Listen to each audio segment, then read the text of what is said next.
Welcome to study pieces channel. दोस्तों, सभी दोस्तों को नमस्कार। चलिए, आज हम जो इंटरिम बजट आया है अभी 2024-25 का, उसके बारे में डिस्कस करते हैं। तो यहाँ पर मेनली हम जो बजट में क्या क्या पूछा जाता है, बजट में क्या है, कैसा होता है, क्या सब जो टर्मिनोलॉजी वगैरह है, उसको एक बजट को समझेंगे। क्या डाटा है बजट में, क्या डाटा आया है नहीं आया, उसको बहुत कम फोकस करके हम लोग जो एग्जाम ओरिएंटेड जो बातें होती है सिर्फ उसी को डिस्कस करेंगे। ये आपको यूपीएससी और अदर स्टेट पीसेस जो भी एग्जाम होते हैं वहाँ पर आपको हेल्प मिलेगा। अगर यहीं पर हम इसकी कॉन्स्टिट्यूशनल पोजीशन की अगर हम बात करते हैं तो देखो, इसके अंदर जो बजट से रिलेटेड कुछ भी टर्म जो आता है, तो कौन कौन सी टर्म कॉन्स्टिट्यूशन में है जिसके बारे में ऐसा लगता है कि हाँ, जो स्टेट रन करना है तो उसके लिए बजट है। तो उसके अंदर क्या क्या आता है? एक फाइनेंस बिल आता है, फिर अप्रोप्रिएशन बिल आता है, और एक आता है एनुअल फाइनेंशियल स्टेटमेंट, जो कि आर्टिकल 112 के अंदर मेंशन है। और इसी को हम लोग नॉर्मल भाषा में, जनरल भाषा में इसे बजट कहते हैं। ठीक है, तो ये हमारा बजट का हो गया। ठीक है, एक एफआरबीएम जो एक्ट होता है, physical responsibility and budget management act, जिसके स्टेट को कहा जाता है कि आपकी जो फिजिकल रिस्पॉन्सिबिलिटी जो भी है आपको एक लिमिट तक रखना है। तो इन सब चीज़ों के बारे में दिया जाता है। फिर भी और भी अगर बजट की बात में कहें कि और क्या क्या मेंशन है, जैसे जेंडर बजट हो गया, एससी एसटी या इन सब कम्युनिटी के लिए अलग से कोई बजट आता है, इन्वायरमेंट से रिलेटेड कुछ स्कीम वगैरह ये सब आता है। तो ये सारी चीज़ें जो होती है एक बजट के अंदर मेंशन होता है, जिसे हम नॉर्मल भाषा में तो बजट कहते हैं। अगर इसका कॉन्स्टिट्यूशनल पोजीशन देखें तो आर्टिकल 112 के अंदर एनुअल फाइनेंशियल स्टेटमेंट के नाम से ये है। ठीक है, अब एक टर्म आता है इकोनॉमी सर्वे। तो इकोनॉमी सर्वे क्या होता है कि बजट से पहले, एक दिन पहले, जब भी बजट पेश करना होता है उससे एक दिन पहले इकोनॉमी सर्वे दिया जाता है। इकोनॉमी सर्वे क्या होता है? बजट होता है आपका, बजट जो होता है कि आने वाले साल में, आने यानी कि अपकमिंग ईयर जो होता है वहाँ पे सरकार कितना खर्च करेगी, कहाँ खर्च करेगी और कहाँ से सरकार को पैसे आएगी, इस ये होता है बजट में। और इकोनॉमी सर्वे जो होता है, इकोनॉमी सर्वे होता है कि लास्ट ईयर में जो फाइनेंशियल है, लास्ट फाइनेंशियल ईयर जो होता है उस ईयर में सरकार ने कितना खर्च किया और सरकार को कितनी आमदनी हुई। तो इसका जो भी पूरा बायोडाटा वगैरह रहता है वो उसके अंदर मेंशन होता है इकोनॉमी सर्वे के।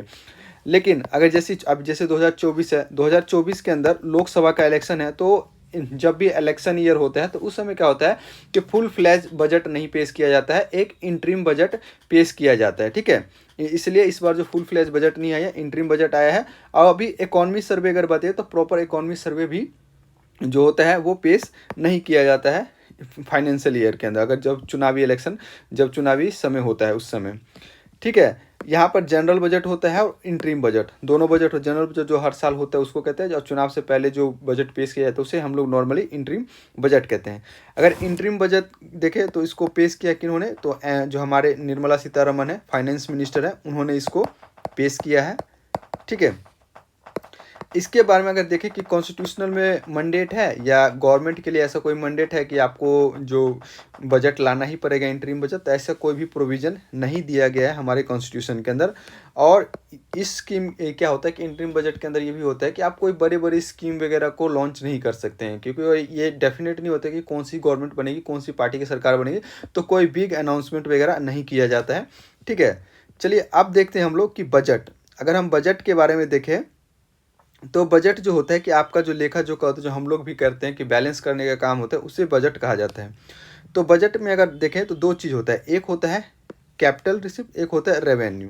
ठीक है, और इसको हम समझने के और फर्दर इन सबको बांट दिया जाता है कि अपकमिंग क्या होता है, इनकम यानी कि एक्सपेंडिचर क्या है, और आपका जो रेवेन्यू क्या है। तो इसी में देखते हैं कि अगर कैपिटल की बात करें, हम अगर कैपिटल साइड की बात करें तो कैपिटल के अंदर हमें क्या होता है, तो कैपिटल को भी दो पार्ट में डिवाइड करते हैं हम लोग। एक होता है रेवेन्यू और एक होता है आउटगोइंग यानी एक्सपेंडिचर। तो इसमें अगर टोटल बात करिएगा तो इनकमिंग कितना है, इनकमिंग होगा यानी कि इनकमिंग मतलब इनकम कितना होगा, 17 लाख करोड़, और आउटगोइंग कितने हैं, लगभग 11 लाख। और ये सारे डाटा जो आपके अप्रोक्सीमेट है, ठीक है, एग्जैक्ट डाटा नहीं लिया गया है, ये सारे डाटा अप्रोक्सीमेट है। ठीक है, अब यहाँ पर जो इनकम आएगा, सरकार के पास जो पैसा आएगा, तो ये कहाँ कहाँ से आएगा? अगर ये कैपिटल की बात करें तो एक तो आपके डेप्ट से आएगा और एक नॉन डेप्ट से। डेप्ट और नॉन डेप्ट में हम देख लेते हैं क्या अंतर रहेगा इसके अंदर। तो डेप्ट से लगभग 16.8 लाख करोड़ आएगा, कितना, 16.8 लाख करोड़ आएगा। तो इस फिगर को आप लोग ध्यान से याद रखिएगा। ठीक है, कितना आएगा, 16.8 लाख करोड़ के आसपास आएगा। अब वहीं और ये जो डेप्ट है, तो इन डेप्ट में भी दो तरह की डेप्ट होती है, या तो आप एक्सटर्नल बोरोइंग करते हैं या इंटरनल बोरोइंग करते हैं। तो उसमें अगर हम इंटरनल बोरोइंग करें तो 16 लाख करोड़ इंटरनल बोरोइंग से करेंगे, और लगभग 16,000 करोड़ रुपये जो है आप इन जो आपके जो एक्सटर्नल बोरोइंग है, इनके फॉरेन इंस्टीट्यूट वगैरह यहाँ सबसे आप पैसे इकट्ठे करेंगे। ठीक है, उसके बाद ये तो डेप्ट हो गया। उसके बाद नॉन डेप्ट। नॉन डेप्ट मतलब कि जिसके लिए आपको जो कर्जा चुकाना नहीं पड़ता है, आप अपने जो कैपिटल होते है, जो चीज़ है उसको करके अपने ही सामान को शेयर वगैरह, बॉन्ड हो गया, डिवेंचर, इन सब चीज़ों को बेच के जो आप रेवेन्यू कलेक्शन करते हैं उसको कहा जाता है नॉन डेप्ट। ठीक है, तो नॉन डेप्ट में कौन कौन से आते हैं, जैसे डिसइन्वेस्टमेंट। डिसइन्वेस्टमेंट मतलब कि कोई सरकारी जो भी संपत्ति है उसको बेच के सरकार के जो इनकम आती है वो नॉन डेप्ट के अंदर आती है। लोन रिकवरी, सरकार ने जो लोन दिया हुआ है उसको रिकवर करने के से जो पैसे आते हैं वो नॉन डेप्ट के अंदर आते हैं। फिर अब बजट का जो एस्टिमेट होता है, जैसे किया गया था कि सर कि बजट एस्टिमेट था कि 2023 में कितना आएगा, 61,000 करोड़ रुपए का बजट एस्टिमेट था, लेकिन रिवाइज एस्टिमेट कितना किया गया है, 30,000 करोड़ इसका रिवाइज एस्टिमेट है अभी के डाटा के अकॉर्डिंग। ठीक है, तो ये हमारा क्या होगा, ये हमारा कैपिटल पार्ट हो गया। कैपिटल मतलब क्या होता है कि कैपिटल मतलब होता है कि आप जिसकी कोई भी चीज़ ऐसा चीज़ होता है जिससे कि आप कुछ ना कुछ स्ट्रक्चर वगैरह जो कहते हैं कि एक परमानेंट होता है, उससे कुछ ना कुछ आप क्रिएशन करते हैं, उसको क्या कहते हैं, कैपिटल कहते हैं। ठीक है, नेक्स्ट चलते हैं। अब ये तो हमारा क्या हो गया, कैपिटल के अंदर जो हमारे पास आएगा इनकमिंग, लेकिन खर्चा कहाँ कहाँ करेंगे सरकार, आउटगोइंग पैसा जो कैपिटल से आया है, लेकिन ये पैसा जाएगा कहाँ, खर्च कहाँ पर होगा। तो ये देखिए, जैसे इंफ्रास्ट्रक्चर बन रहा है, एसेट वगैरह जो जैसे कोई इंफ्रास्ट्रक्चर बन रहा हो, कुछ एसेट बन रहा हो, तो ये हमारा जो आउटगोइंग यहाँ पे खर्चा होगा। जैसे बड़े बड़े प्रोजेक्ट बन रहे हैं, रेलवे बन रहे हैं, ठीक है, रैपिड ट्रेन वगैरह, ये सब जो भी चीज़ें बन रही है, अटल सेतु जो भी एक ब्रिज बना है वहाँ पे महाराष्ट्र के अंदर, तो जो भी इंफ्रास्ट्रक्चर प्रोजेक्ट वगैरह है जिससे कोई एसेट क्रिएट होता है उसको कहा जाता है। फिर loan given by the union to the state और फॉरेन, जो लोन दिया गया है मतलब ये तो हमारा एसेट है ना एक तरीके से, कि लोन किसी दे तो उसका जो इंटरेस्ट हो, पेमेंट वगैरह वो सब आएगा, तो ये हो गया। फिर investment by the government, government ने कहीं पे इन्वेस्ट किया तो वहाँ से पैसे आएंगे। फिर यूनियन रिपेइंग लोन प्रिंसिपल, कि जो यूनियन को जो है वो अब लोन जो जो भी दिए हैं तो उसका जो लोन पे कर रहे हैं, तो ये भी किसके अंदर आता है, इस पॉइंट को आप लोग ध्यान रखिएगा कि यूनियन जो रिपेइंग जो लोन देता है, जिसके ब्याज चुकाता है, तो ये भी किसके अंदर है, आउटगोइंग। तो इन सभी जगह पे क्या होता है कि गवर्नमेंट के पैसे जाएंगे। तो ये हमारा क्या हो गया, कैपिटल पार्ट खत्म हो गया। फिर आता है रेवेन्यू की राजस्व। राजस्व कि आपको, और राजस्व कहाँ से, तो राजस्व में भी दो पार्ट है, क्या, इनकमिंग और आउटगोइंग। कि राजस्व मतलब कि सरकार को प्राप्ति कहाँ से होती है। अगर वही कहे कि टैक्स इनकमिंग, पैसा आता कहाँ से है, तो सरकार के पास राजस्व इकट्ठा कैसे होता है, तो दो तरह के, एक होगा इनकमिंग और एक होता है आउटगोइंग। अगर हम इनकमिंग की बात करें तो इनकमिंग में फिर दो दो चीज़ में बट जाएगा, कौन सा, एक जो टैक्स से रिसिप्ट हमें आता है रेवेन्यू वो, और एक जो नॉन टैक्स से रिसिप्ट आता है वो, दो पार्ट हो गए। टैक्स में भी दो पार्ट में डिवाइड हो जाएंगे। क्या टैक्स कौन कौन सा हमारे इंडिया में देखिएगा तो अब जीएसटी है, लेकिन कुछ डायरेक्ट टैक्स जैसे कि हम लोग जो भी हमारी जो सैलरी वगैरह जो होती है उस पर जो पे करते हैं तो वो डायरेक्ट टैक्स होते हैं। और जीएसटी जो भी कुछ भी सामान मार्केट से, दूध से लेकर कुछ भी खरीद के लाते हैं, तो या चाहे इलेक्ट्रॉनिक सामान लाती है, कुछ भी लाती है, तो वहाँ पर हमें एक अमाउंट ऑफ टैक्स देना पड़ता है जीएसटी, जो कि 4 है, जैसे 0, 5, 18 जो स्लैब है उस स्लैब के अंदर होता है।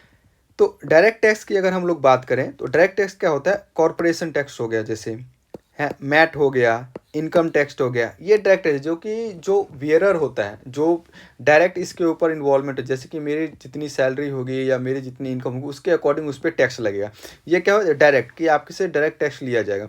एक होता है इनडायरेक्ट टैक्स में कि आप डायरेक्ट ही टैक्स नहीं भरते, लेकिन आप कुछ सामान परचेज करती है, कुछ करते हैं, तो वहाँ पर आप इनडायरेक्टली वे में सरकार को टैक्स दे रहे हैं, तो उसको कहते हैं इनडायरेक्ट टैक्स। जैसे कि जीएसटी हो गया, सेस कस्टम ड्यूटी हो गया, एक्साइज हो गया, ये सारे क्या है, इनडायरेक्ट टैक्स है। क्योंकि आप इनडायरेक्ट में जीएसटी मतलब आप सुबह दूध लेने जाते हैं तो दूध पे भी कुछ टैक्स लगता है, ठीक है, क्रीम लेने गए, आप एक मोबाइल गैजेट लिए तो वहाँ पर भी आपको जीएसटी 18% देना पड़ता है इलेक्ट्रॉनिक सामान पे, ठीक है। एजुकेशन इंस्टीट्यूट में आप कोई कोर्स ले रहे हैं या कुछ एडमिशन ले रहे हैं तो वहाँ पर भी आपको 18% जीएसटी देना पड़ता है।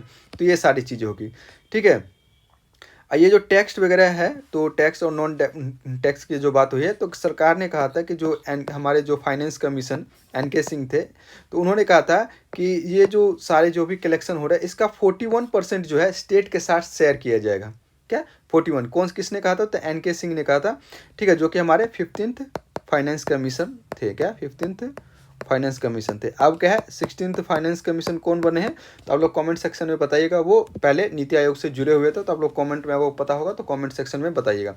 इसमें जो होता है एक सेस सरचार्ज जो होता है वो शेयर नहीं किया जाता है सेंट्रल गवर्नमेंट के द्वारा स्टेट गवर्नमेंट के। तो सेस और सरचार्ज क्या होता है, ये हम लोग आने वाले वीडियो में कुछ वीडियो में डिस्कस करेंगे। यहाँ मेनली डिस्कस करेंगे कि बजट के क्या क्या पार्ट होते हैं और क्या क्या उसमें हम लोग को ध्यान रखना है। ठीक है, उसके बाद होता है नॉन टैक्स। अब नॉन टैक्स मतलब जहाँ से कि आप टैक्स नहीं कलेक्ट कर रहे हैं, लेकिन आप सरकार को इनकम हो रहा है बिना टैक्स दिए। तो वो कैसे? जैसे कि पोस्ट ऑफिस में कुछ हम लोग भेज रहे हैं, तो वहाँ टैक्स नहीं दे रहे हैं, वो हमें सर्विस प्रोवाइड कर रहे हैं, तो उसके बदले हम उसको पेमेंट कर रहे हैं। जैसे एयर टिकट हो गया है, एयर पोर्टल हो गया, 100+ GST इस पर लग जाता है। फिर इंडियन जो अर्न करते हैं, ग्रांट वगैरह जो होता है, तो ये सारी चीज़ें क्या होते हैं जिस पे हमें टैक्स नहीं होता, ये टैक्स रिसिप्ट के अंदर नहीं आता, ये नॉन टैक्स रिसिप्ट के अंदर आता है। वहीं पे अगर हम बात करें कि सरकार का पैसा जाता कहाँ पर है, कहाँ पर जाता है, देखिए इनकमिंग कितना हुआ है यहाँ पर इस साल अगर देखें तो 30 लाख करोड़ इनकमिंग हुआ है, और आउट गोइंग कितना हुआ है? 36 लाख करोड़। कितना हुआ है? 36 लाख करोड़ आउट गोइंग हुआ है सरकार को। तो यानी 36 में से 30 करिएगा तो कितना? 6 -6 हो गया, यानी 6 होगा कि कितना इनकम हुआ है 30 का, लेकिन खर्चा कितना हुआ है 36 का। तो क्या हुआ ये 6 लाख करोड़ अप्रोक्सीमेट। तो क्या हुआ ये हमारा डेफिसिट हो गया। क्या 6 लाख करोड़ का डेफिसिट है। अगर यहीं पे देखिए आउटगोइंग खर्चा सरकार कर कहाँ रही है? रेवेन्यू रिसिप्ट से। तो जैसे कि इन्वेस्टमेंट कर रही है, ठीक है, उसके बाद सैलरी वगैरह दे रही है, ग्रांट दे रही है। देखिए ये सब क्या है, इससे कुछ कैपिटल आप कोई एसेट बना रहे हैं नहीं, आप इंटरेस्ट पे करें, कुछ भी एसेट नहीं बना है। सैलरी दे रहे हैं, नहीं इंटरेस्ट कुछ भी नहीं हो रहा, इनडायरेक्टली हो रहा है, लेकिन वैसे अगर देखें कुछ एसेट क्रिएट हो रहा है तो नहीं हो रहा है।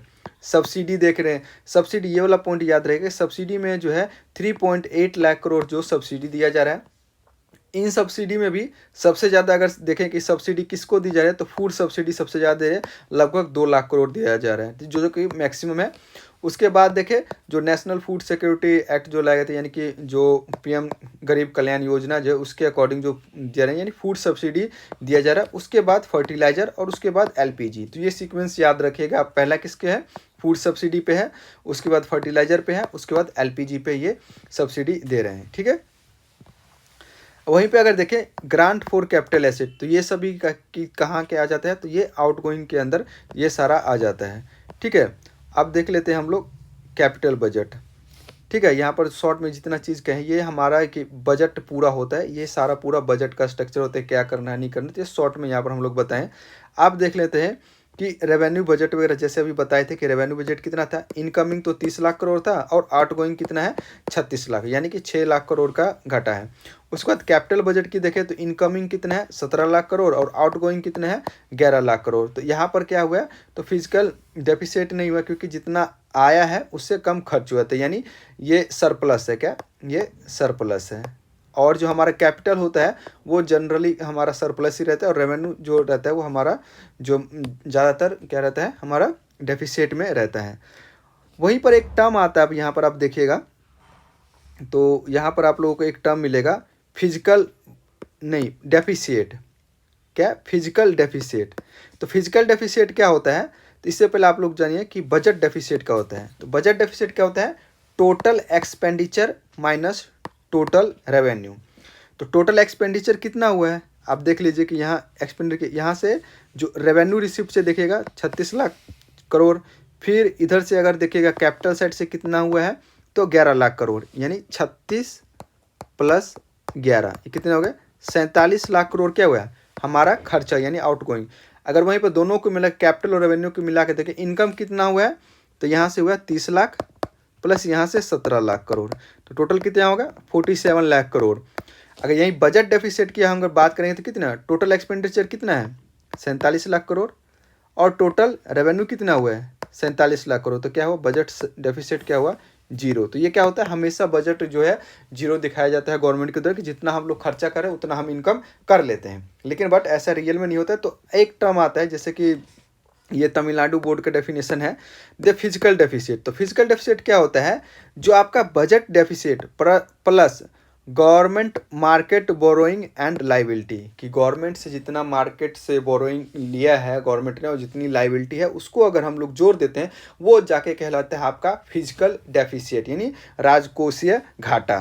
क्या राजकोषीय घाटा, तो कितना है, तो ये 16.8 लाख करोड़ है। ठीक है, ये बोरोइंग किया गया है सरकार के ये बजट को मैनेज करने के लिए। ठीक है,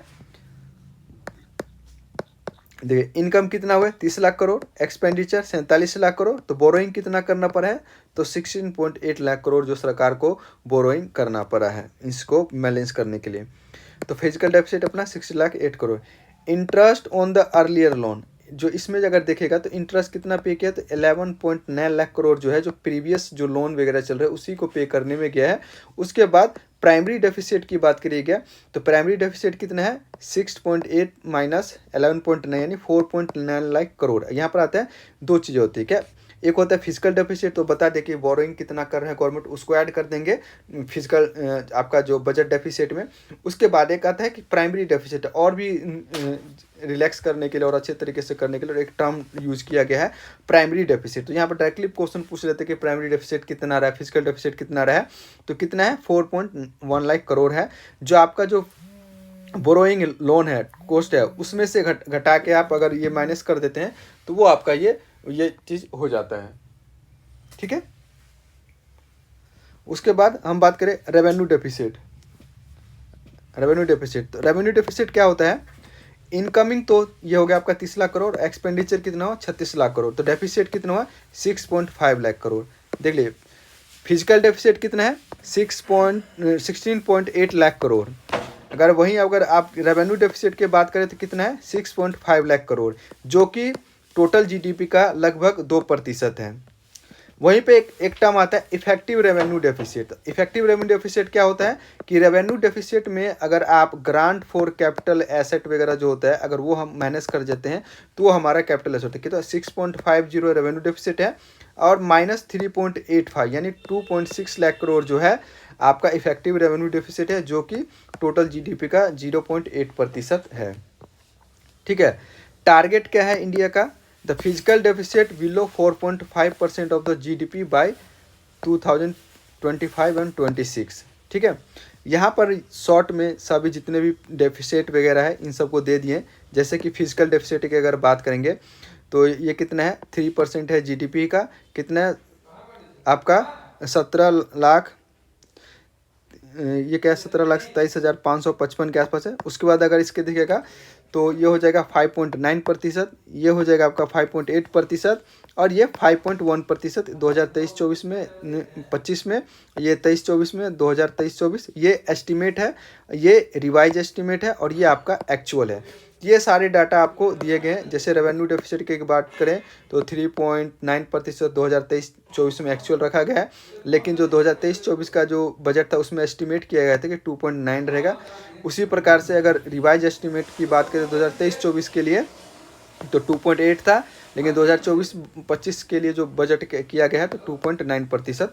तो ये वाले सारे डाटा जो है इफेक्टिव रेवेन्यू डेफिसिट ये सारे आपको याद करना पड़ेगा, इस चीज़ को आप लोग याद करके रखिएगा। ठीक है, तो मिलते हैं नेक्स्ट वीडियो में। इसके एक शॉर्ट वीडियो भी लगेगा जो कि वन डे एग्जाम में क्या क्या डाटा रहा है, क्या कहाँ पर क्या इन्वेस्टमेंट किया गया, क्या क्या सब आया है, तो उसके लिए एक अलग से वीडियो हम लोग बना कर अपलोड करेंगे। तो मिलते हैं नेक्स्ट वीडियो में।